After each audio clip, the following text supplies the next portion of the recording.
Welcome to 99 TV. నేను Priyanka. Telangana political screen ఒక్కసారిగా షేక్ అవుతోంది. నిన్నటిదాకా సైలెంట్, నేడు సోషల్ మీడియాలో వైలెంట్. రాజకీయ యుద్ధ క్షేత్రం మారింది. ఆయుధాల పదును పెరిగింది.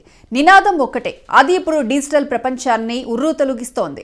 KCR is back. ఇది కేవలం ఒక హ్యాష్ ట్యాగ్ కాదు, గులాబీ దళం విసిరిన సరికొత్త సవాల్.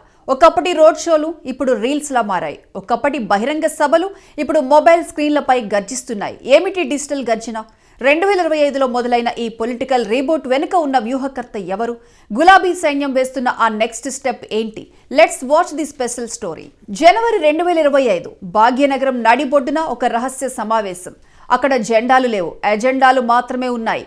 అక్కడ మైకులు లేవు, మౌస్లు మాత్రమే ఉన్నాయి. Twitter warriors, Facebook admins, WhatsApp మోడరేటర్లు, వందల సంఖ్యలో డిజిటల్ సైనికులు ఒకే చోట చేరారు. లక్ష్యం ఒక్కటే, రీబిల్ట్ తెలంగాణ డిజిటల్ స్టైల్. ఇది కేవలం పాత ఫోటోలు పెట్టడం కాదు, 10 ఏళ్ల పాలనను, డెవలప్మెంట్ డేటాను ప్రతి ఇంటికి, ప్రతి ఫోన్కి ఒక బుల్లెట్లా పంపడమే ఈ మీటింగ్ సారాంశం.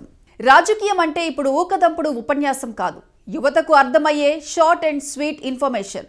మిషన్ భగీరథ నీళ్లు, రైతు బంధు లెక్కలు, కాళేశ్వరం పరవళ్లు, వీటన్నింటినీ సినిమాటిక్ విజువల్స్ లా మార్చారు. బోరింగ్ పాలిటిక్స్ ను ఇంట్రెస్టింగ్ రీల్స్ లా రీడిజైన్ చేశారు. వార్నింగ్ బెల్స్ మోగాయి. డిజిటల్ యుద్ధానికి సైరన్ మోగింది.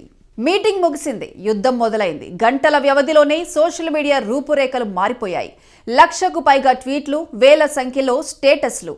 ఒకే సింగ్, ఒకే రీతం, ఒకే టార్గెట్. తెలంగాణ మూల మూలన ప్రతి స్మార్ట్ ఫోన్లోనూ ఇప్పుడు వినిపిస్తున్న సౌండ్ ఒక్కటే, కేసీఆర్ ఈజ్ బ్యాక్. ఇది కేవలం వ్యక్తిగత రాక కాదు, ఒక ఐడియాలజీ రీఎంట్రీ. ఓడిపోయాక వచ్చిన మౌనం కాదు, ఇది గర్జించడానికి ముందున్న నిశ్శబ్దం అని చాటి చెప్పే ప్రయత్నం. ఒకప్పుడు రోడ్లపై భారీ ర్యాలీలతో తెలంగాణ రాజకీయాలను కదిలించిన బీఆర్ఎస్ ఇప్పుడు డిజిటల్ రోడ్లపై తిరిగి నడక మొదలుపెట్టింది.